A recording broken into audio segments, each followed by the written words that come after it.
everyone. Welcome back to the channel. In the skies above conflict zones and silent borders, a new kind of battle is brewing. It's not fought with armies clashing on the ground. It's not tanks rolling across deserts. This war will be decided in the thin, invisible line between heaven and hell, the skies. On one side stands Israel's aerial apex predator, the F-35 Adir, a fighter jet so silent, so advanced, it's been called a ghost in the sky. On the other side rises Russ' pride, the S-500 Prometey, a missile system so powerful, it claims to see through that very ghost and obliterate it. This is not just a tech matchup. This is a confrontation between two philosophies, between speed and stillness, between stealth and detection, between the hunter and the hunted. This is a declaration of dominance. The F-35 is not just another jet. It's a flying command center, a stealth assassin, and a data-sharing machine all rolled into one.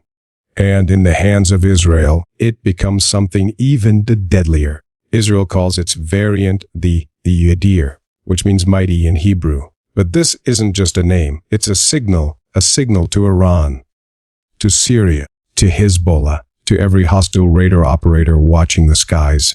The Adir doesn't knock on doors. It slips through them, strikes, and vanishes. With stealth coating, radar-absorbing body panels, and a heat signature so low it's almost invisible, the F-35 is the ninja of the air. It carries smart munitions, anti-jamming tech, and even has the ability to track enemy launch sites in real time and relay that info to ground forces. For Israel, the F-35 isn't just a weapon. It's a doctrine, a message that says, we strike first, we strike fast, and we don't miss. Every time an Israeli F-30 takes off from bases like Nevatim, it's not just a mission, it's a flex, a calculated show of power. Why? Because in this region, being seen is being vulnerable. Israel knows its enemies watch constantly, with drones, satellites, even cyber eyes.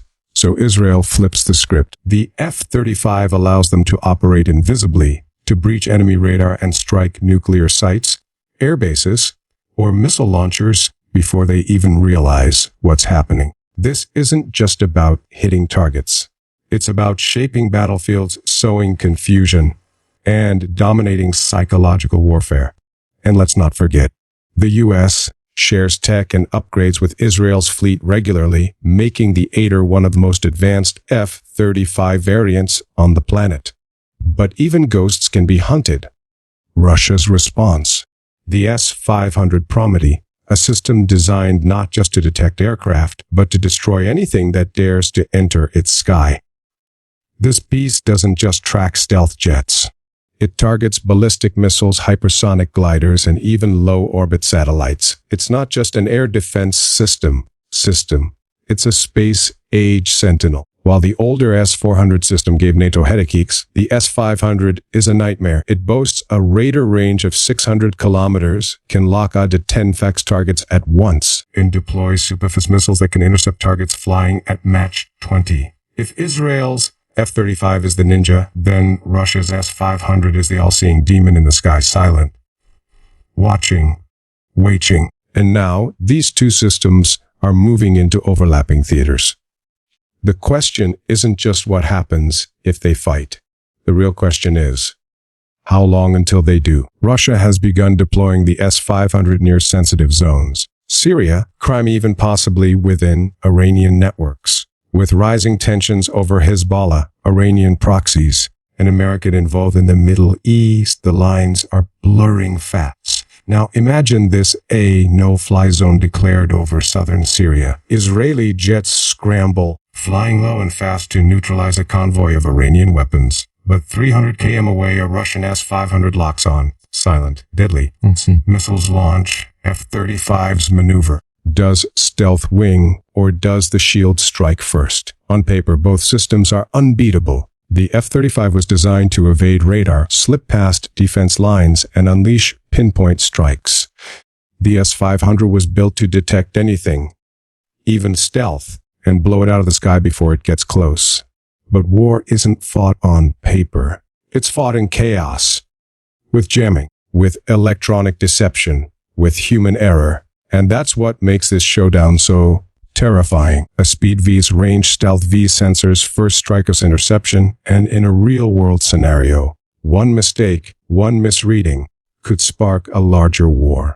Experts are divided. Some say the F-35 stealth is outdated, that new radar frequencies and AI-enhanced tracking make it vulnerable. Others argue the S-500 isn't proven in battle, and that real-time jamming from the F-35 can fool its systems. But here's what no one disagrees on. If these two ever meet in real combat, it won't be clean. It won't be surgical. It'll be chaos. A brutal, high-tech exchange of firepower where even one hit killed the entire region into all-out war. Let's be clear. This isn't just about Israel vs. Russia. It's NATO's air supremacy vs. Russia's defense dominance. It's a silent tug of war between the U.S. and its allies and the Eurasian military bloc led by Russia and China. Iran watches closely. Turkey watches. Even India is observing, calculating what these systems mean for their own defense grids. One jet, one missile, one encounter, and the geopolitical chessboard could flip overnight. This is not your father's battlefield. The era of dogfights is over. Now, wars are fought by machines that don't speak, but calculate.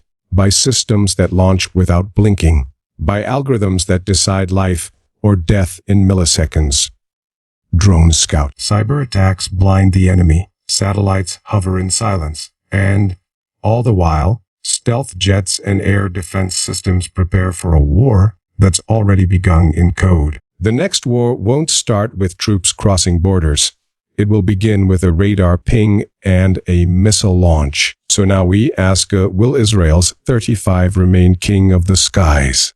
Or has Russia finally built the sky killer, the S-500 Prometey, that can end stealth superiority forever?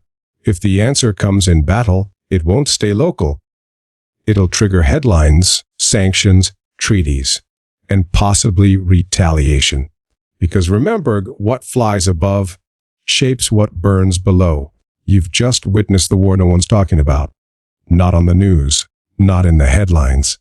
But it's happening in silence above us all. Now it's your turn. Who, why you think owns the sky? Hit that subscribe button, drop your thoughts in the comments, and join the conversation. Because this is where it takes flight. This is RMORPULSE.